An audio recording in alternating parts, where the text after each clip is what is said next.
Hi everyone, myself Kiran, Assistant Professor, Department of Electronics and Communication, Rajagiri School of Engineering and Technology. In this session, I will be discussing about Part 3 of Module 5 for the course EC402 Nanoelectronics as part of KTU syllabus.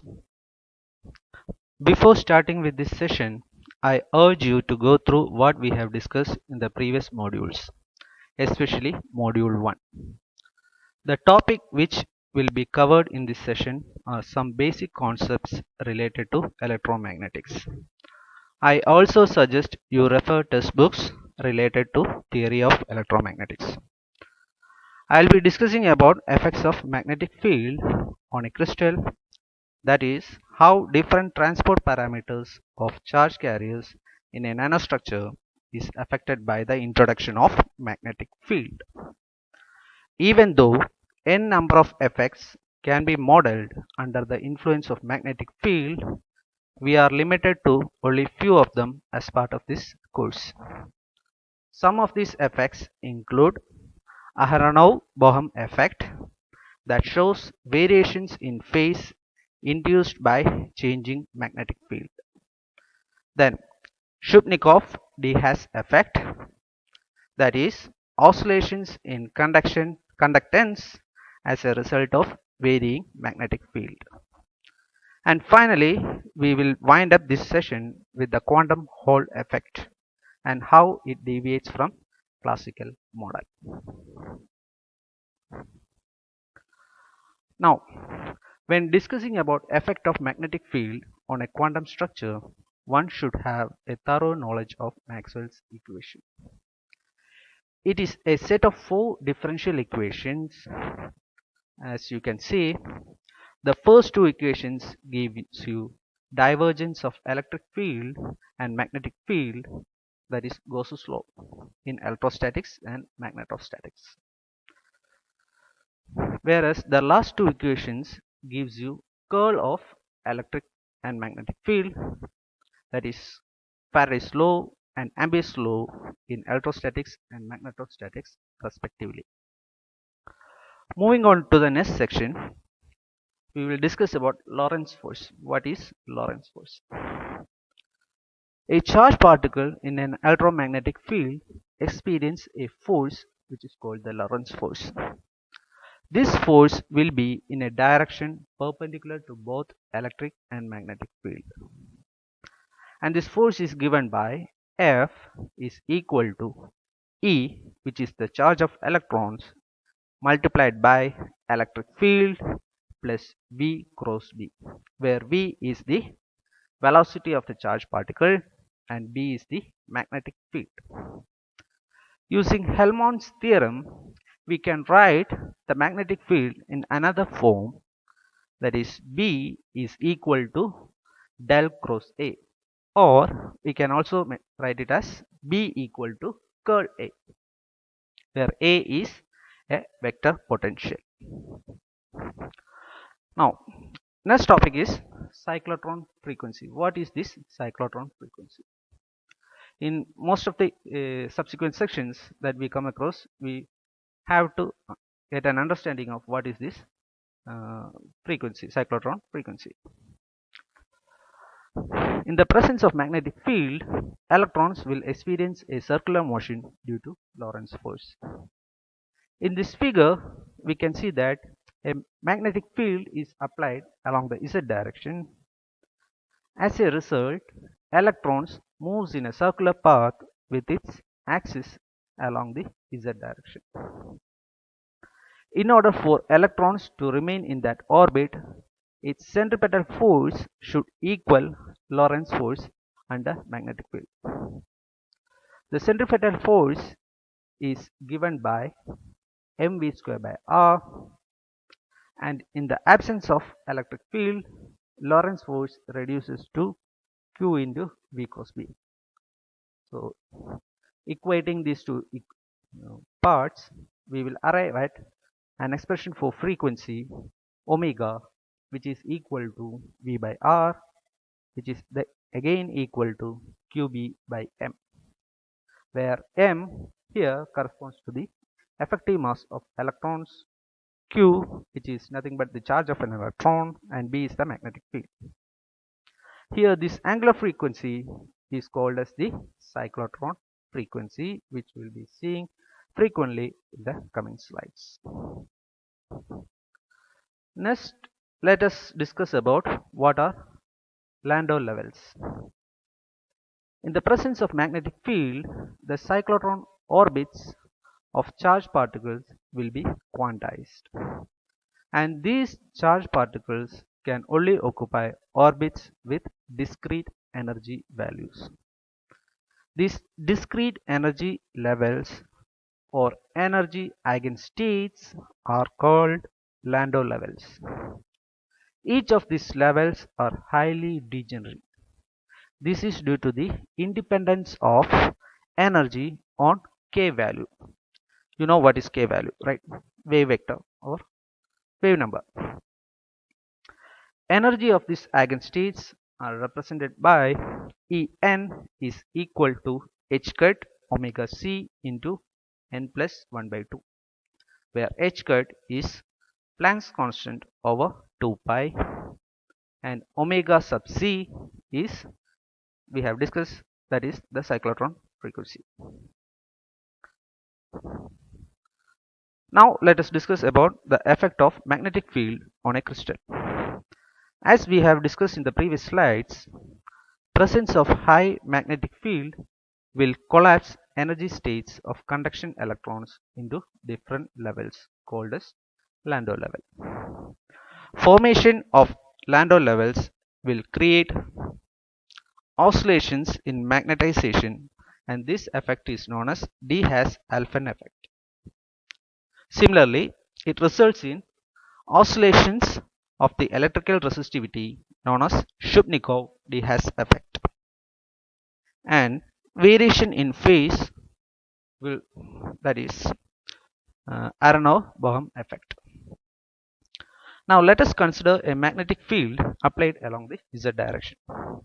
The presence of this magnetic field quantizes the energies in the conduction band into Landau levels as mentioned below, and the energy of these different levels is given by n plus 1 by 2 into h cut omega sub c plus h cut square k sub z square by 2 me star.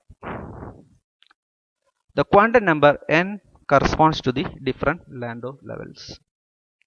Here the field does not alter the motion of the electrons along the z direction. The electrons behave with respect to z direction as if they were free. This behavior is expected because a magnetic field cannot exert a force to an electron moving parallel to it. Since the magnetic field is along the z direction, the electrons will be free to move along the z direction. That is what it signifies. On the other hand, electron movement along the xy plane is confined along a circular path and it is quantized. Now let us discuss the effect of magnetic field on 3D density of states. When a magnetic field is applied, the 3D allowed states in K space collapse into a set of concentric tubes parallel to the field. This leads to the formation of degenerate Landau levels. Figure 1 shows electron energy bands for a 3D solid versus wave vector along z direction for different Landau levels n equal to 0, 1, 2, etc. Since each Landau level is associated with a 1D free electron behavior along the direction of the field, the energy dependence of the density of state function should be proportional to 1 by square root of E. So this can be seen in the second figure, that is on the right, the density of state function for Landau level compared with the free electrons. Here the dotted line shows density of state function for a regular 3D block without the application of field. And the solid line shows the 1D free electron behavior along each Landau levels.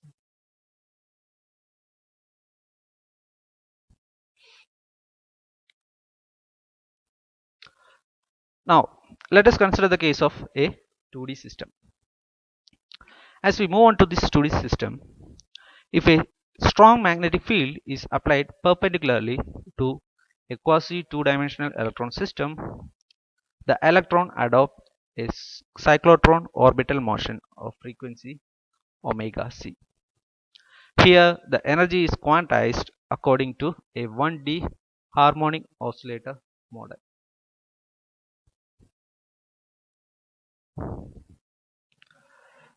Note that the energy attributed to the magnetic field depends only on the quantum number n and the magnetic field B through omega c.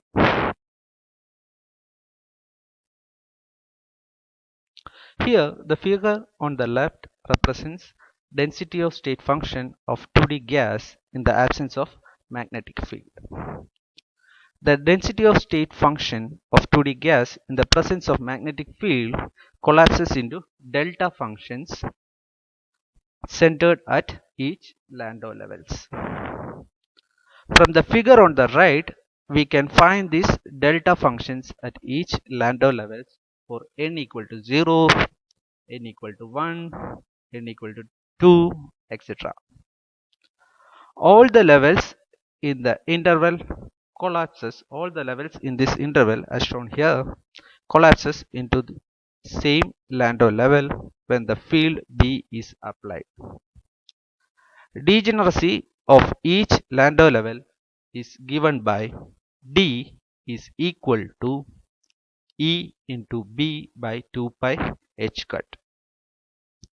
It is observed that the degeneracy of the Landau levels increases linearly with the magnetic field. This can be explained with the help of this equation. We can see that the degeneracy is directly proportional to the magnetic field, a fact which will have important consequence in the explanation of quantum Hall effects.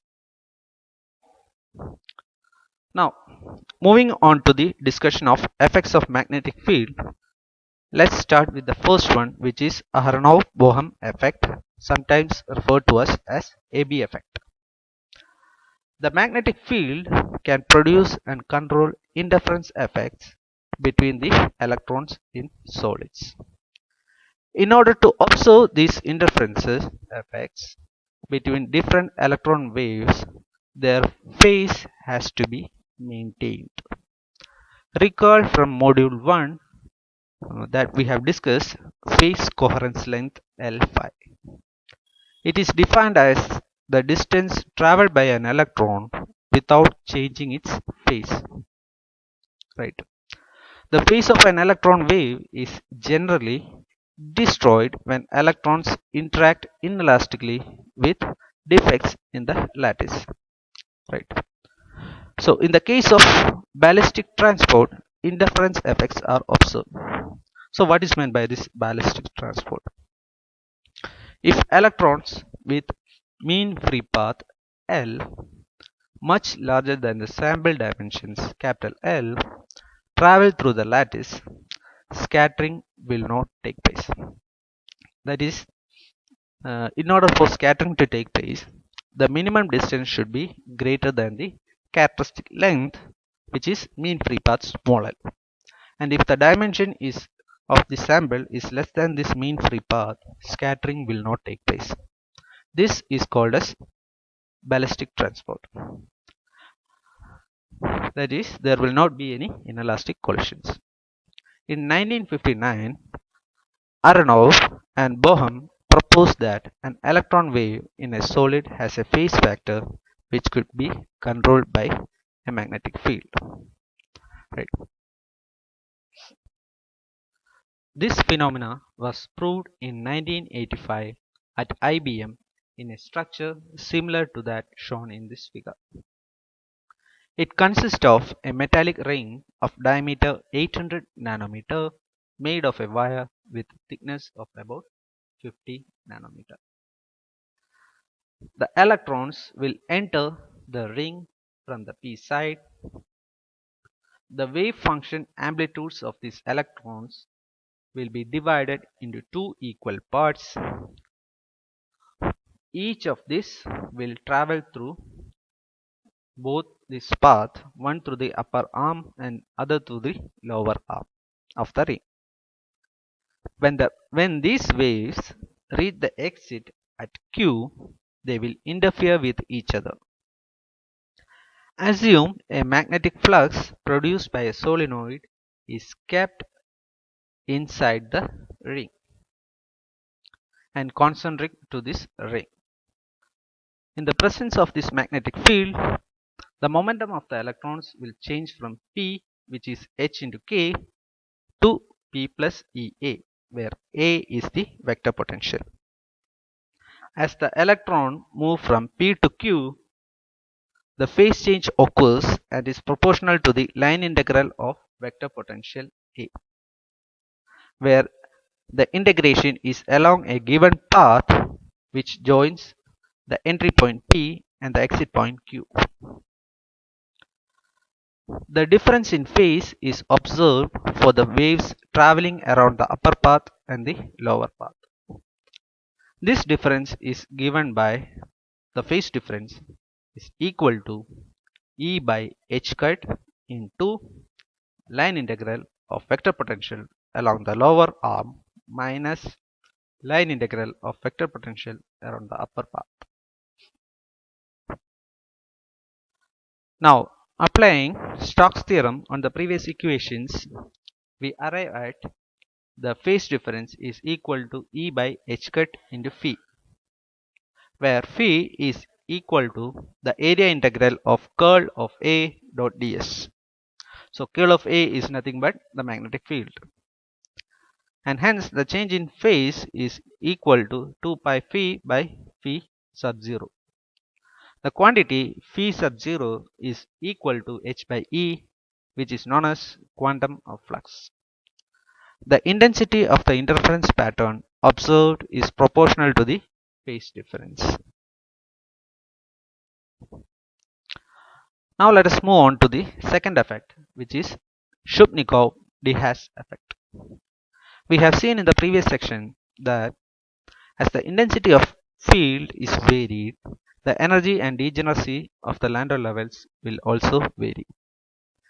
In many experimental conditions, the density in energy of electrons in 2D system is kept constant, while the magnitude of the magnetic field is varied.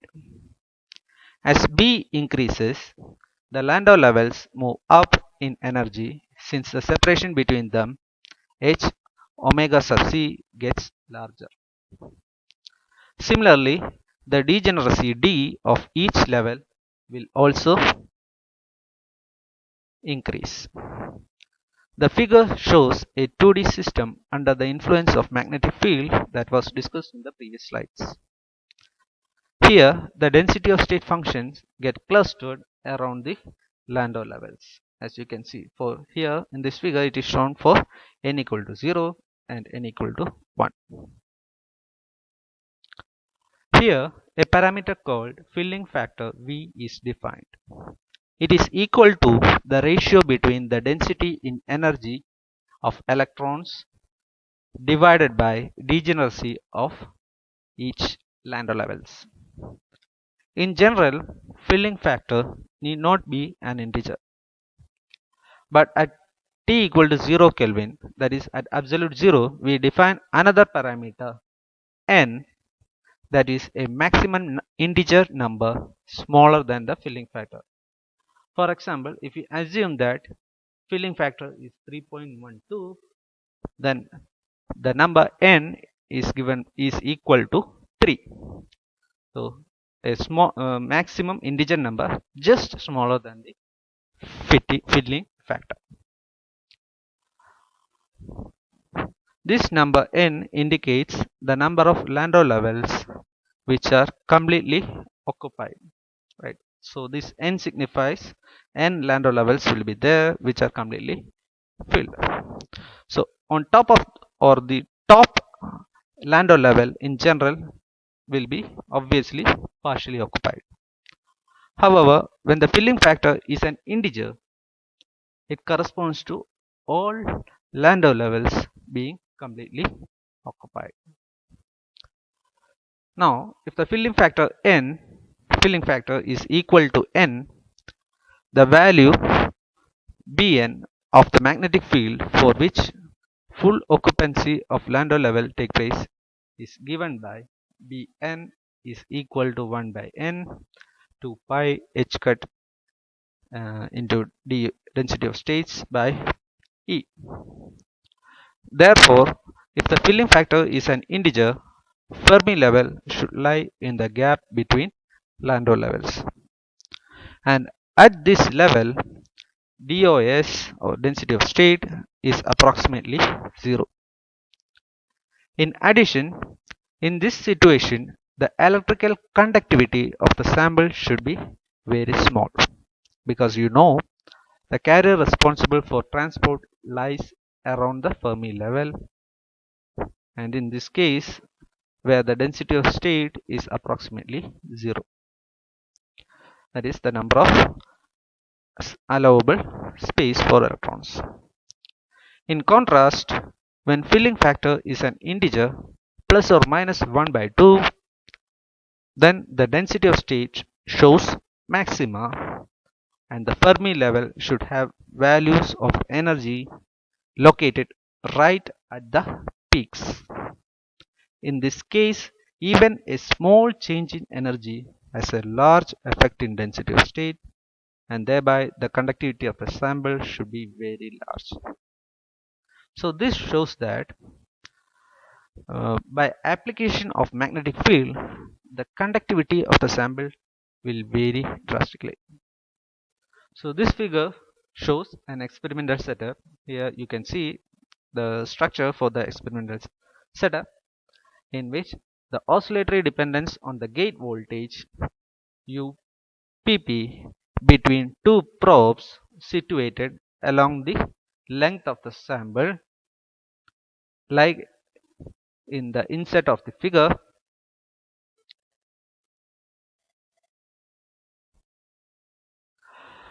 Figure shows an experimental setup in which the oscillatory dependence on the gate voltage of the potential difference UPP between two probes situated along the length of the sample. This voltage drop is evidently proportional to the resistivity Pxx along the length of the sample.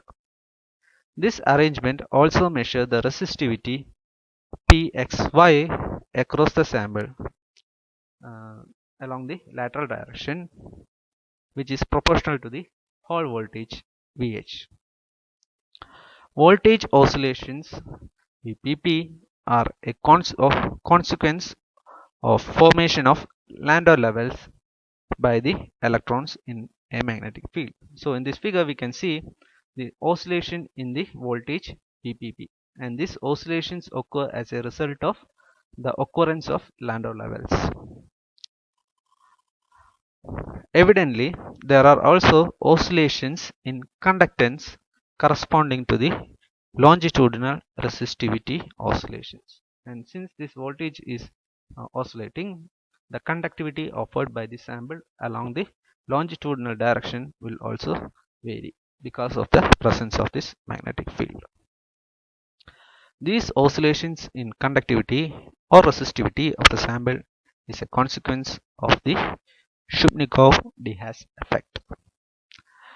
It is also interesting to point out that the Shubnikov-de Haas oscillations in 2D system depend only on the component of magnetic field perpendicular to the interface. Right. So suppose if we are applying a magnetic field along the length of this sample, then that field will not affect the conductance of this material. Only the part of the magnetic field which is exactly perpendicular to this sample will influence the conductivity of the sample. That is what it signifies. Now let us move to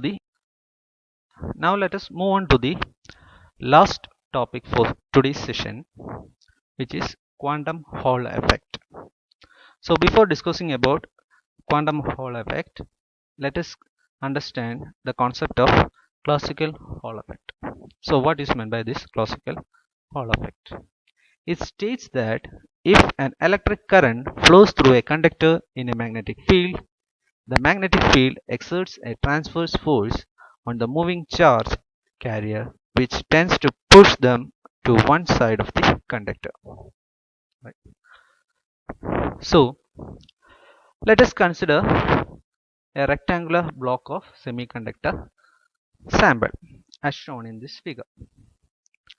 Assume that a current I is flowing along the positive x direction, and if we apply a magnetic field along the positive z direction, which is perpendicular to the motion of the charge carriers, these charge carriers will experience a Lorentz force which is perpendicular to both the movement of current and the direction of electric field. So in this case, this force will be along the y direction, along the positive y direction and along the negative y direction, depending upon the charge of the depending upon the polarity of the charge carriers. So this force tends to deflect the charge along the positive or negative y direction, and thus accumulation of charge occurs near the side of the semiconductor material. So positive will be in this case positive charge will be accumulating towards the positive y direction, and negative charge will be accumulating towards the negative y direction. This Because of this accumulation of charge, an electric field will develop along the lateral direction, and the direction of the electric field will be from the positive polarity towards the negative polarity. The consequence of this electric field is that it will oppose the further movement of charge carriers towards the lateral direction. At equilibrium, this electric field E becomes sufficiently strong enough to completely stop the movement of charge towards the side of the semiconductor. So thereafter, because of the application of this longitudinal electric field, which creates the current I, the charge carriers will move on a straight line towards the positive y direction. They will not be deflected towards the y or positive y or negative y direction, and this effect is called as Hall effect. So because of this accumulation of charge, a potential will be developed across the lateral direction, and this potential is called as the Hall voltage. The resistance of the sample along the lateral direction, resistance offered by the sample along the lateral direction, is called as the Hall resistance, which is denoted as Rxy.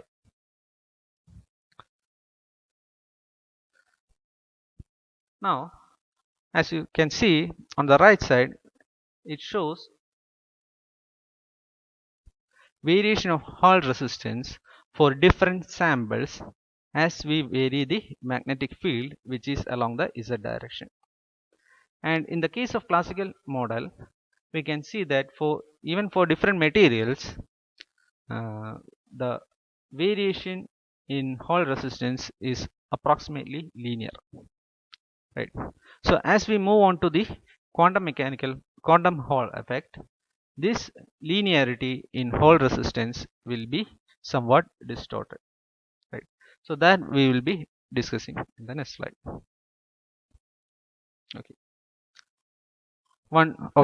Now one striking observation in the result of previous experiment in the case of Shubnikov-de Haas effect was that the experimental curve for Hall voltage show broad plateaus. So here you can see that in this graph, this UH corresponds to the Hall voltage, and here we can see that it has some plateaus along this length along the curve.